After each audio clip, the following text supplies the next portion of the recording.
Good morning, good evening, good afternoon, wherever you are. My name is Vishnu Dutt, and we are in session number 14 of Network Automation from Scratch.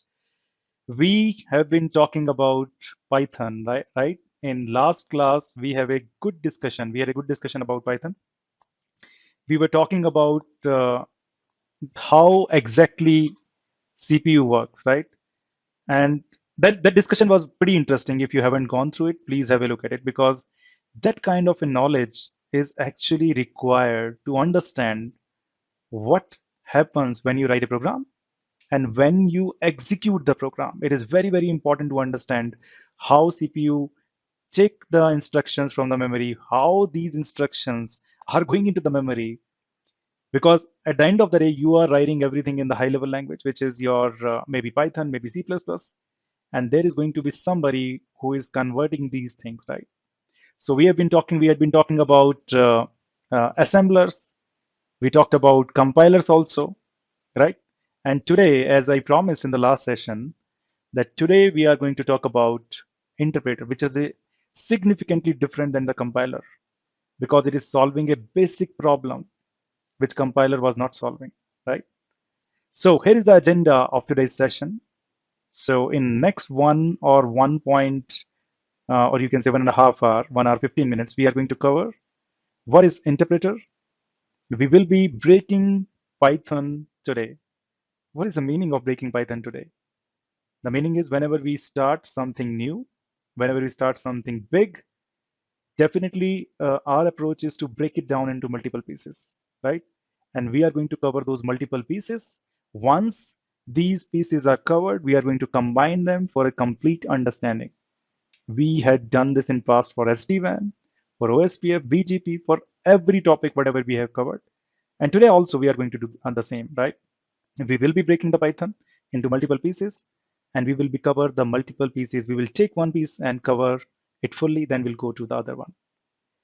As you all know, we will be talking about Python 3, right? Although there are other versions too. Python version 2 is there, Python version 3 is there, but we will be working on Python 3, which is the most latest one, right?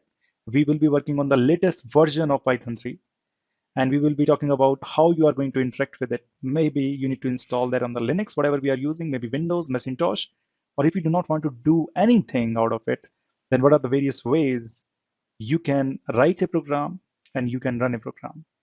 Okay, we are going to see this.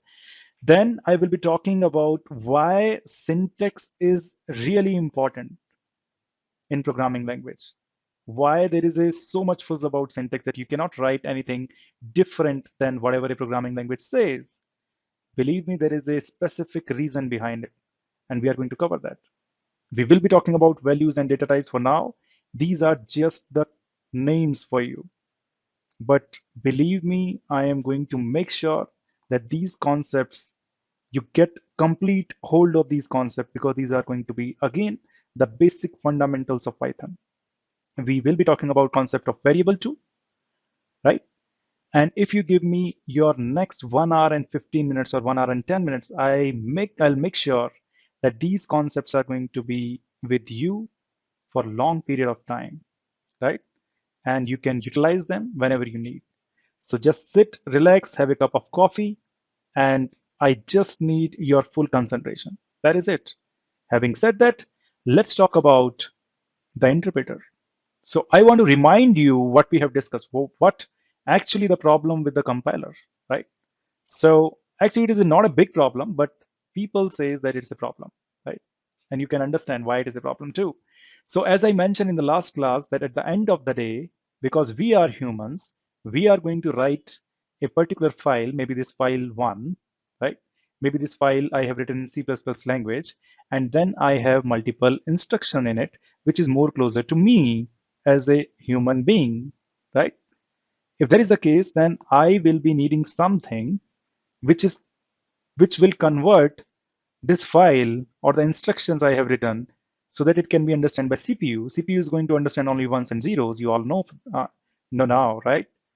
It is going to fetch all these ones and zeros from the memory. And you all know from where this memory is going to be filled with these ones and zeros.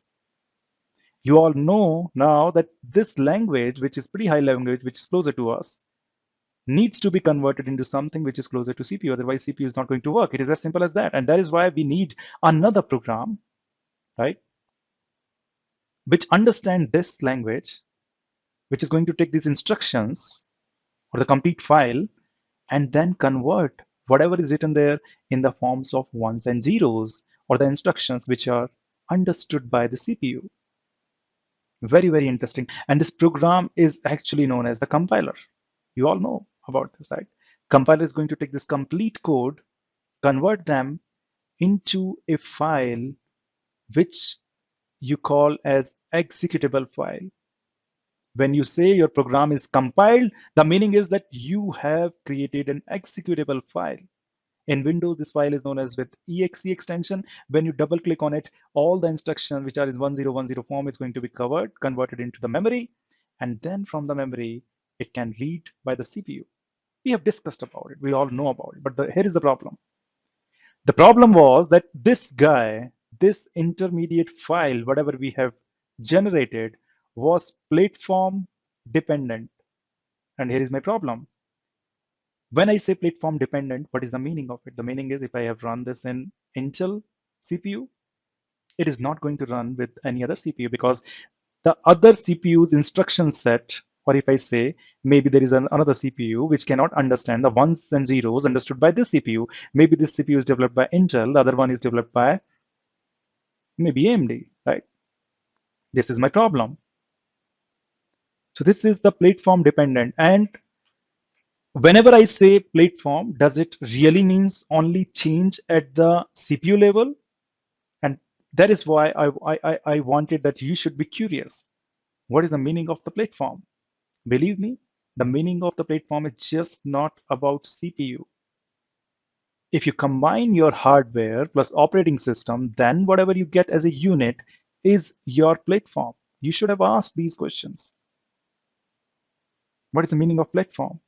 So suppose I have a platform which is having Intel CPU plus Windows operating system, right? This is my platform number one.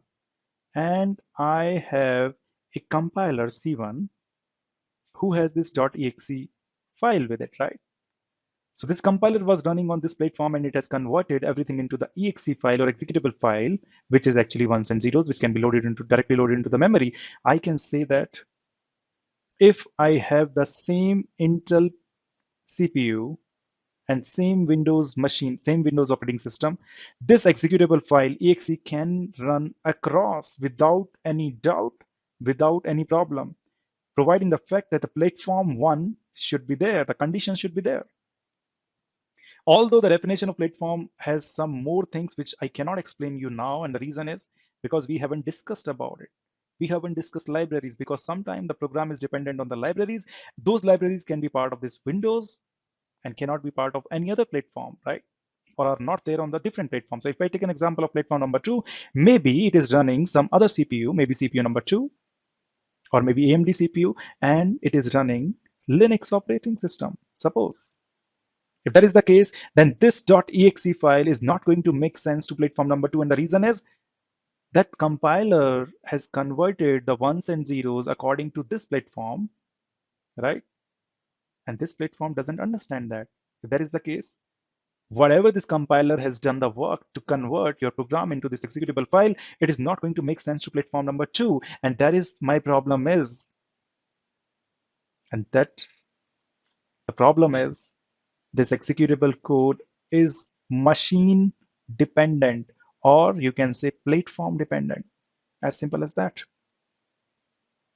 right? I do not, what if I do not want, I want such kind of dependency? Can I have something which can run across? Instead of waiting for this platform, can I change in the code itself of this compiler so that it can run across various platforms? And that is exactly where your compiler comes into picture. I'm extremely sorry. And that is exactly where your interpreter comes into picture, because the executable code made by compiler is system or platform dependent. It is as simple as that. If you get any doubt, any problem, just raise your hand and I can stop now. But we have discussed this thing in the last class. Now, I think you can appreciate more interpreter now. Why? Let me just showcase you. So, first thing first, our Python language, whatever we are going to discuss in this complete next 20, maybe 15 classes, right? This Python is a language which is interpreted language. What is the meaning of interpreted? It is not the compiled one. I'm not saying that you cannot create a compiled or executable file from the Python. You can definitely do that. But most of the time we use Python to build our scripts, right? And that is really makes sense when this Python language is interpreted and not compiled. But what is the difference?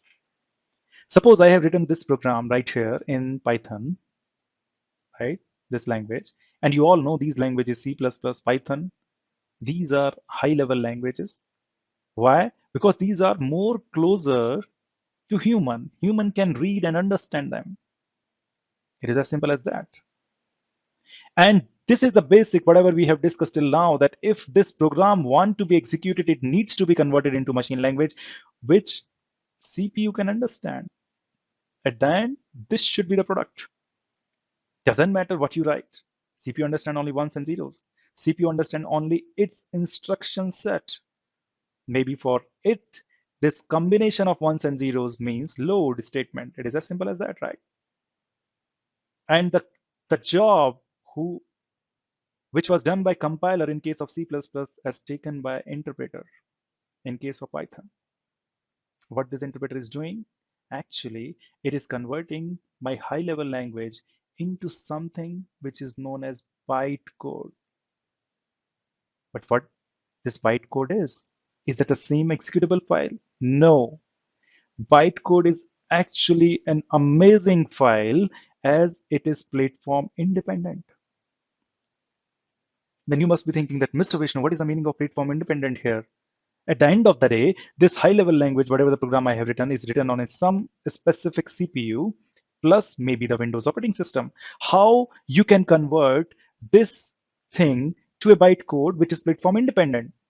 And I can do that. Why? Because now this interpreter is divided into, you can say, two parts. This one is the part number one, and this one is part number two. So part number one is actually same across. Doesn't matter if you have CPU plus Linux or maybe AMD or whatever, the Macintosh operating system on CPU plus Mac operating system. Doesn't matter where this interpreter is running. On all the systems, this product is going to be the same. The bytecode is going to be the same. And that is why it really doesn't matter that this bytecode is generated where. I will showcase you this bytecode. It is a file. It is a pretty standard file which can be understandable by Windows, Linux, or Mac. But you must be thinking that how? Because Windows operating system, Mac operating system, or Linux operating system are not understanding this bytecode. Interpreter is understanding this bytecode. An interpreter for everything is going to be same, right? The Python interpreter, right? So this bytecode doesn't matter where it is generated, it is going to be the same. But this is not the executable code. It doesn't mean that you can put this bytecode into the memory and CPU can start reading these instructions. No, absolutely not. There is one more step required. And that is done by the part number two of interpreter, which is a virtual machine. We call, if this is the interpreter of Python, we call that Python virtual machine. Right? You all know that what is a virtual machine? If you have Windows operating system, this is going to be your host machine. Inside whatever you are running, it is your virtual machine, right? And believe me, when you install Python, interpreter gets installed, and these two parts also get installed. The first part generates the bytecode. The second part generates this machine language. So maybe the implementation of this PVM, the Python virtual machine on Windows is different. On Linux, it is different. And for Mac operating system, it is different. And that is why the Windows interpreter VM or the Python virtual machine is going to generate the machine language in accordance with Windows and the corresponding, what we can say, CPU. The Linux machine is going to be generated the machine code which can be understood by the Linux operating system plus whatever the CPU it has. And thank you so much for PVM for Linux. It is going to take the bytecode, it is going to convert that into the machine language. Similarly, the PVM or the Python virtual machine for Mac is going to convert this bytecode into machine language. And that is how the interpreter is different than compiler. It generates the bytecode, and this bytecode is treated with this different part of PVM, Python virtual machine. If you have heard about Java, Java also says that I am a platform independent language because it also generates the bytecode, and then these bytecodes are generated for any machine using the second part of the compiler, sorry, the interpreter. It is as simple as that. Okay, so if I compare, in compiler, you are going to get an executable file which can be pushed directly into the machine or basically to the memory. It can be executed by the CPU. But here, it is going to be converted into bytecode first, and then using the virtual machine, the Python virtual machine, it is going to convert into the machine language, which can run on your, which can run by your CPU. Because at the end of the day, CPU is going to take ones and zeros. It is as simple as that. And I can see there are two curious persons here which have already raised the hand. So I would like to go with Mr. Prakash first. Prakash ji, please ask your question. So is there any file format for that bytecode? This is my question, first question. And as you told, the PVM will be there while we are executing Python. So it will come in the installation file itself, and it will work closely with the OS. You are absolutely right. You are absolutely right. So the first thing is basically the second question is, yes, your understanding is correct. When I say installing Python, we are doing this thing, right? We are installing the file for interpreter, and then there are other files too. But basically, at the end of the day, I will be giving, I will be creating this file where I will be writing Python instructions, right? Or Python program. And then I will give it to the Python compiler. So when I say I'm installing Python, basically, not the compiler, interpreter, sorry for this. So when I say I'm installing Python, I am just installing this interpreter also along with many other files. What are those files we will be talking about? So yes, you're understanding correct for the second question. For the first question, what is the file format? I will be showcasing you. Do not worry about it. I will exactly showcase what this bytecode contains. We will be opening this in the Nano, and we will see what is there, right? Okay, Mr. Prakash. Yeah, Now, Mr. Rahul Kandewal, please ask your question. Yeah, hi Vishnu. I understood the job of I understood what is bytecode, but not exactly what this bytecode is. Like the language is using the interpreter and generating the bytecode, but what's there in the bytecode? Yeah, so I didn't bytecode, understand that. yeah, bytecode basically, maybe you can say it's an intermediate language between this and this. It matches mostly with the assembly language, right? But the important part of this is that this bytecode is understood by your Mac operating system, Windows operating system, and other thing also, because at the end of the day, you have installed the same Python interpreter there also, right? And that is why I'm saying this portion must be same for the interpreter, which is converting any high level language, whatever you have written program, whatever you have written in Mac, Windows or something, whatever it generates as a result. So what you can do is you can take this bytecode, which is generated in the Windows machine, right? And you can take that to the Macintosh laptop. The PVM there is going to understand that, and it will be converting that into the machine language. So what is there? Maybe an intermediate language, right? Which is so common that it is understandable by any operating system where we install Python. Am I able to answer, Mr. Rahul? Yes. One more question. Any language which is using the compiler, it means that is going to be platform dependent, right? And anyone which is using interpreter is going to be platform independent, right? You are right. So basically, these languages boost themselves that we are platform independent, and the reason is because of this bytecode. Okay. Thank you. Perfect. Perfect. Thank you so much for asking the questions. And now I think I have made it pretty clear that what is the difference between these two. So now let's move to the next board where we will be talking about breaking this Python. So we have this Python here, right? What we are going to do, we are going to break it. And believe me, when we break it, we are going to see these 6 pieces. Number 1, number 2, number 3, number 4, number 5, and number 6.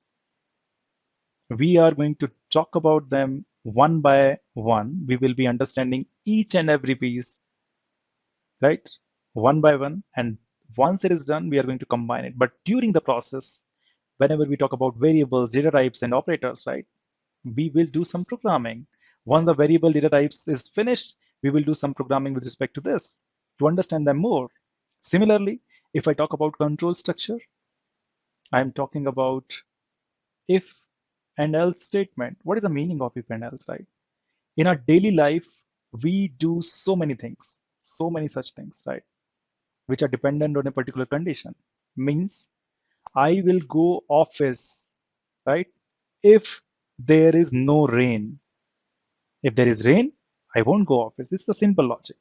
Some people says I will be only working in office if my manager promotes me this time, or there are high chance of promoting. Otherwise, I won't be working. Maybe, whatever, right? So if such cases are there, right? If there are such cases, how we are going to implement those cases in our through our programming language? This is most common cases which we come across, right? So such thing in programming is known as control structures. Suppose you want to log in into 100 devices, right? You can do one by one. You can write 100 lines of code for that. Or basically you can write one line of code and then say, please repeat this 100 times, right? And that is where basically what we are doing, we are writing one line and then coming again to this line, then again to this line. How many times? 100 times, right? If we are doing this, we are making a loop. And that's why we are going to understand the loops also. But believe me, this is pretty general discussion about if else, loop, while, whatever, right? But when we discuss about them later, these are one of the most easy to understand thing and most what we can say logical thing also, which you are going to like. I am pretty sure about it, right? We will be talking about functions. For now, these are just the names for you. We will be talking about error handling. Sometime program makes error, we need to handle it. We will be talking about inputs and output operations. And that is why, because of this topic, right? This topic is not clear to many people. Even when they are doing the programming also, they have a fear for it. And believe me, we have already covered most of it. Input output means how Python is going to get the input. You all know that there are certain ways of getting the input, maybe for keyboard, maybe from mouse, right? You also know that you can print the output on the monitor, or you can print the output into a file. We all know about it now, right? std in, std out operation, right? And that is the whole reason why I concentrate more on Linux also before coming into the Python, right? Very interesting. So at last, we are going to talk about data structures and algorithm. Algorithm, you all know, because if you can write a program to add 2 numbers, it means that you have that capacity, you have that ability to write those instructions into a particular order. And if you have written those instructions into a particular order, you are doing some specific job, right? Because you have instructed somebody to go to the first line, then the second line, then the third line, then the fourth line, and as a result, your sum program is there. It means that you have built an algorithm. Data structure. Every programming language has data structure. So does Python. But believe me, understanding Python data structure is one of the most simple things. Okay. So once we are done with these 6 things, we are in a particular shape so that we can do some programming related to maybe networking, maybe whatever, right? And I want to make a statement pretty clear to you. If you have seen any program, any complex, small, big program, actually it fits into these circular shape, whatever I have explained. No program has ever been written which is outside of this. If you know this, you can understand any program, right? But what is the difference? You must be thinking that if we can learn only these 6 things, then basically can we say that we know any programming language? And absolutely, you are right here, right? For example, suppose if I want to learn English, right? First thing first, I need to understand these 26 characters, right? A, B, C, D, E. Then I will be making some words with them. Then I learn grammar, right? So that I can arrange these words in specific order. And then basically time also, past tense, present tense. If I know this basic structure of English, I can say that I know English. If I know these things, I can read any document in English, whether it's written by a 5-year kid or maybe a 50-year kid, right? Not kid, 50-year-old person whose English is really, really strong. You can read about that. But how much you are going to understand depends on your vocabulary, right?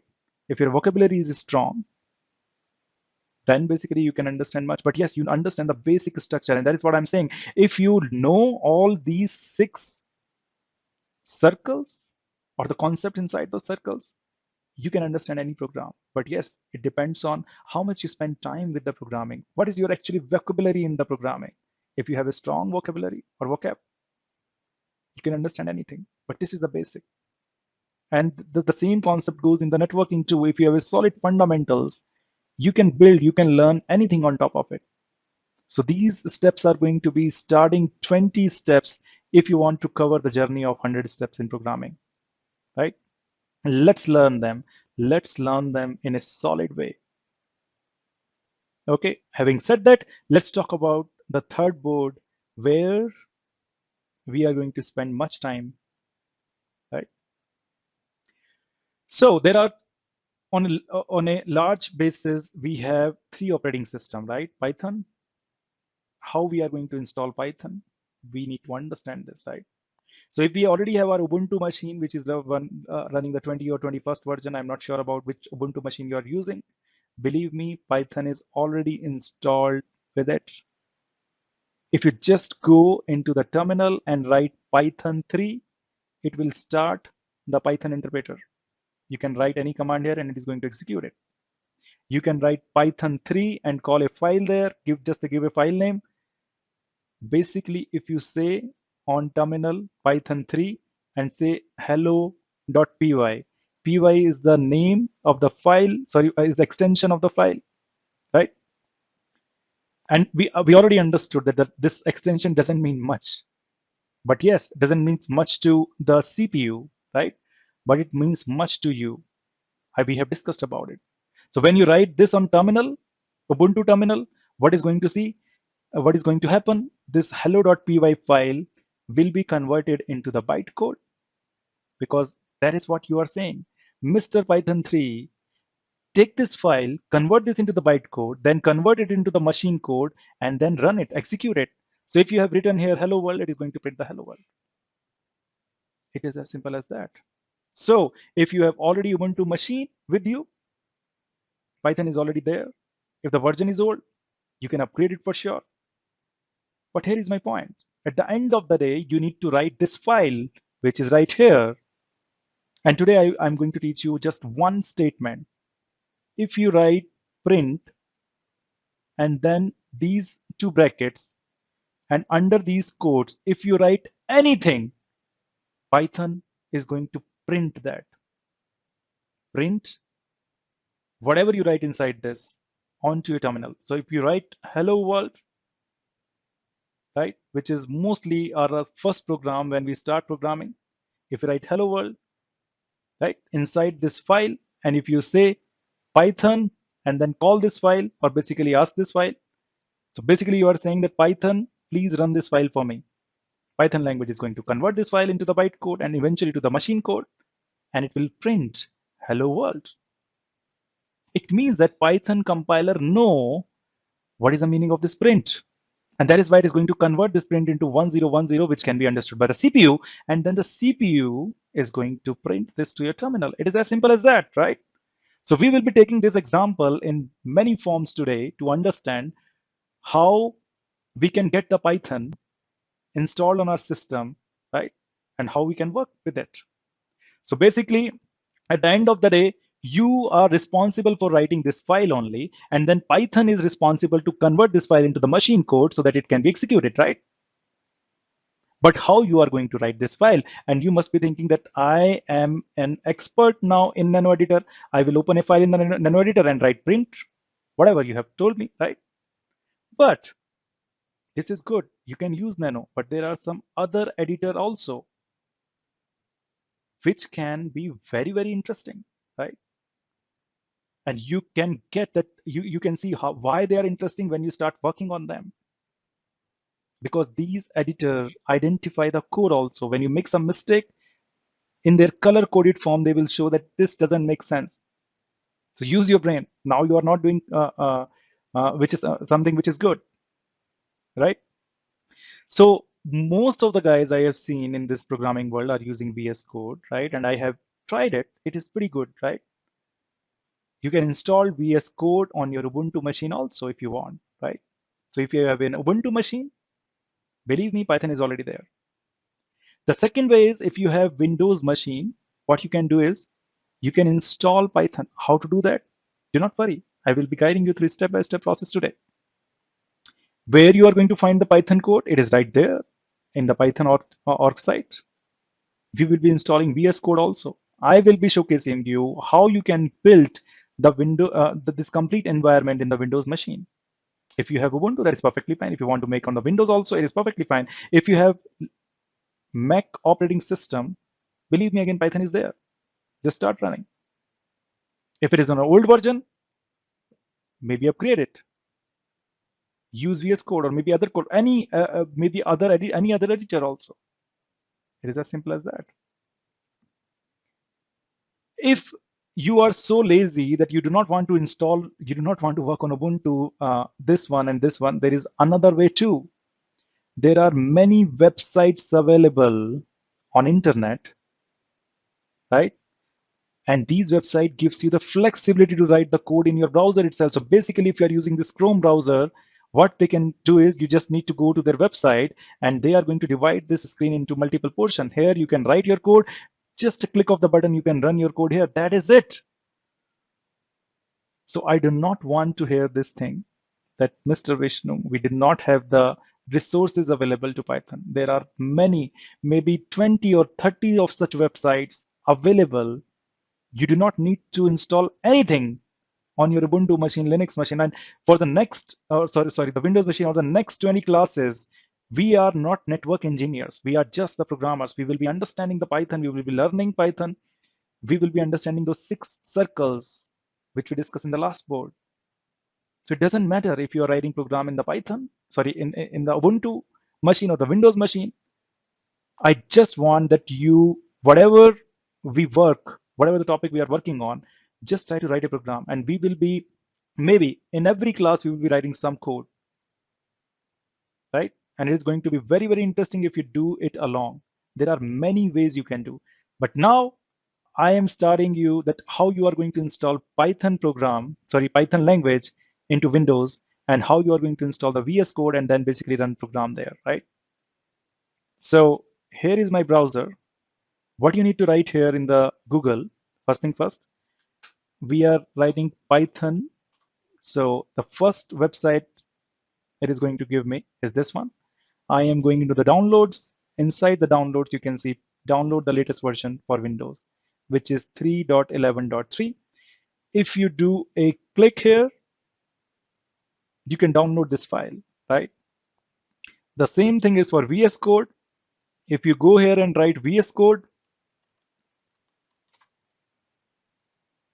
if you click on Visual Studio, from here, you can download this file, which is just nothing, just an editor, but it's a great editor. Okay. So I have already downloaded these 2 files here in this folder, right? So if I go in my C drive, my name, inside the software, you can see I already have these 2 files. Let me open the Epic Pen also. It is right here. So what I'm going to do now is, as you can see, I have the Python file right here. Python 3.11.3 and I have VS Code file. So what I'm going to do is I will be installing these two things. First thing first is I will be installing the Python. When you install the Python, just make sure you click this box, add python.exe to path. What is the meaning of it? I will be letting you know once once we talk about the environmental variables, which we'll be definitely talking somewhere in this course, right? Once you click that, just click on install, right? Once this setup is done, what we are going to do is we will be checking that whether the Python is working or not, right? And it is very, very simple to note. And in the meantime, what we can do is we can install the VS Code also, right? Which is just an editor. So if I go back again to my board, okay, this Python is successful now. Let me close it. And in the meantime, what I can do is I can install the VS Code also. I accept the agreement, next, next. Very, very easy thing. Yeah, I'm okay with, I do not want to create a desktop icon. That is perfectly fine. Install. That is it. So what I'm doing now is I am opening the editor now. So this is my, sorry, not the editor, the command prompt. And now, okay, so my Visual Studio Code is also installed, right? We will be talking about it later. But first thing first, let's talk about whether the Python is there or not. So what I can do is I can write Python and just say the enter here. And it is showcasing me that actually this is right here. The Python 3.11.3 is right here. Okay. Now, when I write Python here, basically it has opened the interpreter for me for the Python, which can take one or two commands at once, right? So here I cannot write so many commands, but if I write print, and I know the syntax now, I have taught you only one statement. If I write this and write hello world, it is going to print that, right? I just need to say enter, hello world. It is as simple as that. But the point here is that we have installed Python and it is working fine. If I want to come out, I just need to put Control G, okay, Control Z, it will be out. That is it. Now I want to showcase you that why I have installed the code also, right? The VS Code. If I open this, it is giving me this one. Okay, I should say, let's delete everything so that remove folder from workspace, right? Remove this file also, perfectly fine, right? You just create any folder on your machine, just go into that. So I have created a folder where I would like to put all my code, right? And I have created a file inside this. So let me delete this file for now. Move to recycle bin. Okay. So what I can do is I can click here this one. I can create the new file. And if I do that, basically I am writing hello.py file once again. Enter. So basically I have this file now, right? So what you need to do is if you go here, you can see these are the extension which have installed, right? If you do not understand the extension, what is the meaning? I will let you know right now. So see, right, I have created a file which is hello.py, right? So this py extension is very, very important to this Visual Studio Code. When you write .py, Visual Studio Code understand that this is a Python file. And now we need to make sure that this VS Code understand Python. Why? If it doesn't understand Python, then how it is going to say that you are writing the correct code or not? Believe me, it is going to color code all those things. What is the meaning of color coding? The meaning is if you're writing this print and then something here, it will showcase you this print in a different color. What is the meaning? The meaning is VS Code is saying that you have written print correctly. The syntax is correct. And whatever you are writing inside this, it is going to be print. I will write you right now, right? So we need to install this Python. So if you are installing this VS Code very first time, right? Because I have already installed it. So it is not showing all the steps. So what you need to do is you can, whenever you create a file .hello.py, there is a pop-up which is going to come here, which is going to say that you have created a hello.py file, means you have created a Python program. Do you want to install an extension for it. The meaning of extension is that VS Code is saying that I know that you are creating a py file, Python file. Let me also understand Python, right? And I can understand Python if you can install Python extension, which I have installed here, right here. So you just need to say, okay, install, it is going to install. Similarly, if you want to write C or C++ code, it is going to say that I want to write an extension for C++. It is as simple as that, right? Now, what I'm going to do is I will come here and write the simple code, right? I will be writing print. And inside this, I am writing hello world. Simple, right? And then I will be saving it. Just go to the files and just click on the save or Control S, whatever you would like to do. You can click on anywhere here. Just do a right click and say run Python file in terminal here, right here. If you do that, then basically, as you can see, although the size is not that big, but it is saying it has run the program, hello world. It is as good as saying that you have run the program. But believe me, you can do the same thing from the command prompt also. As we know that we are, if I go to C drive has a folder named Vishnu. If I see what are the directories inside this, if I go to code bridge and do a dir, then basically here is a file, hello.py file. Who has written this hello.py file? My VS Code, which I just have installed, right? What is written inside it, I can check it, right? But I know the print hello world is written. So what I'm going to do here is I want to execute this program. And that is why I will be writing here Python. And after the Python, what I need to write, what should I write? The name of the file, which is hello.py. What is the meaning if I write this? The meaning is very, very interesting. You have written this thing, Python. Let me change the width. Just wait a minute. Yeah. You have written Python and then hello.py. The meaning is very, very simple. You are saying, Mr. Python, execute whatever is written in this file. And you have made sure that hello.py has a statement which can be understood by the Python interpreter, which is print hello world, right? So what Python is going to do? Python is going to invoke its interpreter. Interpreter is going to read this statement. It is going to convert them into the bytecode. From bytecode, it is going to convert them into the machine code. And then it will install this machine code into the memory. And then CPU will start fetching this statement. You all know all these things now behind the scene, what is going to happen. But try to understand, when you write Python hello.py, Python is actually taking this file name. It is going to read whatever is written in this file, convert them into the bytecode, then machine code, then CPU is going to execute them. Let's execute this program, right? Let me remove this first. I'm here right now and I'm just doing the print. And sure enough, you can see that we have hello world right here. It is as simple as that. So I have showcased you that how you are going to do this exercise. So what we are going to do, we will be using VS Code, right? VS Code as an editor, and then basically Python 3 to learn Python. It is as simple as that, right?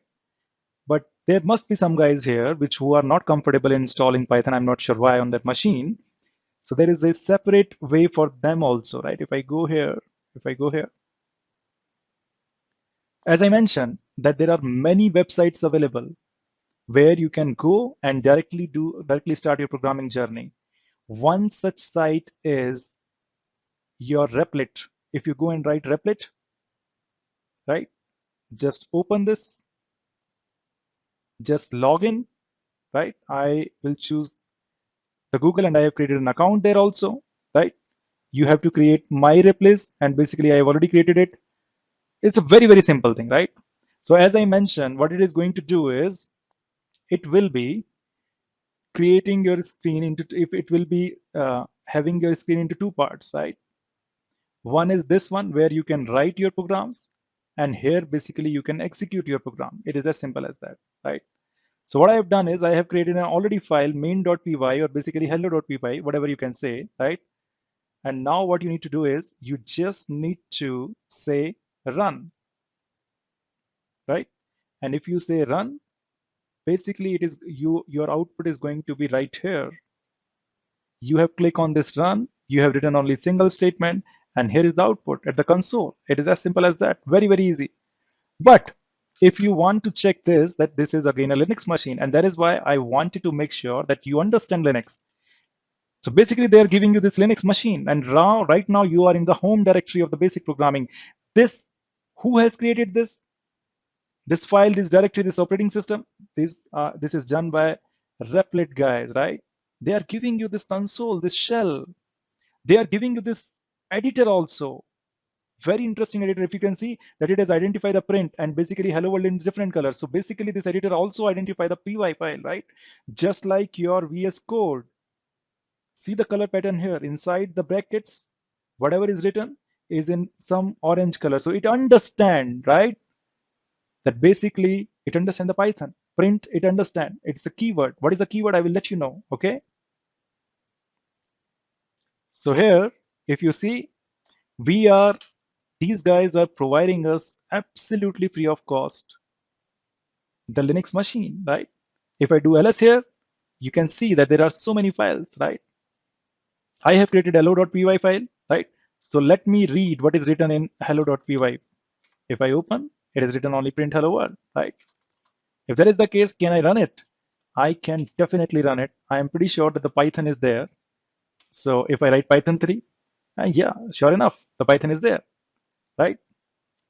So I'm coming out from the Python by pressing Control D, and now I want to run my program. So what I will write Python 3, and then my file name, which is hello.py. If I do that, sure enough, hello world is there. You can do ls-l, and that is why your Linux knowledge is now going to be useful, because you can see everything, whatever you want here, guys. So now there shouldn't be anybody who says that I do not have setup ready, because there are so many ways to learn Python. Python is the most easy thing available everywhere, which you can run from anywhere. Having said that, I can see there is a question for Mr. Rahul. Mr. Rahul, please ask your question. Vishnu, we can run the code in the Python software that you have installed. So what is the job of the VS editor here? Oh, that is a great question. That is a great question. So suppose if I open this, right, and you all know that right now I have Python installed here, right? So what I can do is I can write Python, right? And then enter. If I do that, then basically it gives me this. But believe me, it is going to execute the only one statement. If I write print, right, it is going to print immediately whatever I say. And that is it. And then the next statement, whatever I say, right? But what if you want to write a big program of maybe 20, 30 lines, right? What is going to happen then? If you want to write a program of say 20 lines, how you're going to write it on directly this interface which is providing. The idea is just to make a file, just write a code into that, and then give this Python this complete file so that it can execute it. Mr. Rahul, did you get it? What I meant to say? Yeah. Perfect, perfect. But yeah, it is a very, very quick way to understand, right? It's really the quick way to understand that if you want to check very quickly that your statement is correct or not. For example, suppose you do not know the syntax and you made a mistake, right? Instead of writing print, you are writing print, and here you said, just wait a minute. Say hello, and instead of writing this, you forget about this, and you are saying enter, right? So basically, it is saying, and sometimes the interpreter is very clever too. It is saying that basically there is an error, right? This is a name error, it is saying, and it is saying print is not defined. And of course, there is no print statement, right? And it is so clever that it is saying that, did you mean print? And of course, right? So basically, if I say what is happening behind the scene when you do this, right? This statement print hello is registered, is gone to interpreter, right? Interpreter can understand only print, but you have now written print, and that is why it is giving the error that it knows print, it does not know print. It is as simple as that, right? If anybody has any doubt, any question, you are free to ask. Otherwise, I am moving to the next board where I will be talking about why the syntax is so important in Python or in any language, right? Why on earth we need a different kind of syntax, different kind of language altogether? We have so many good languages already there, right? We have Hindi, we have English, and there are so many languages. If we can understand these languages, why computer cannot understand? And here is the reason. Because our language is full of double meaning. What is the meaning, right? I can say our language is ambiguous, means a particular statement can have more than one meaning. And that is why we cannot use them as a programming language. You do not believe me? There are hundreds of such examples. But try to understand this. I have written a simple statement here. Rahul saw Anjali with the binoculars, right? And there are two meanings for this. The number one, the first meaning is Rahul uses his binoculars to see Anjali. This is the first meaning, right? Rahul saw Anjali with the binoculars, right? It is as simple as that. And the second meaning is Rahul saw Anjali, and Anjali is having these binoculars. So he is seeing Anjali with binoculars. It is as simple as that, right? One statement of English can be ambiguous. It can produce two different results or many results, right? And that is what this compiler doesn't want. If you have a particular file, if you have written this particular statement, this compiler or interpreter does not want to be confused. Otherwise, it is going to produce different machine codes. One machine code for every ambiguous statement. And if that is the case, one program is going to deliver multiple outputs which you do not want. And that is why we cannot use English, Hindi, because these languages are full of ambiguity.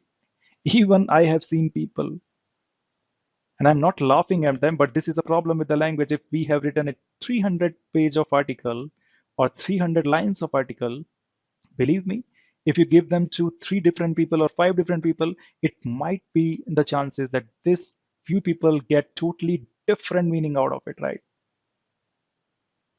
Very, very interesting, because it depends on the perceptions or the experiences of this individual who is reading this article, right?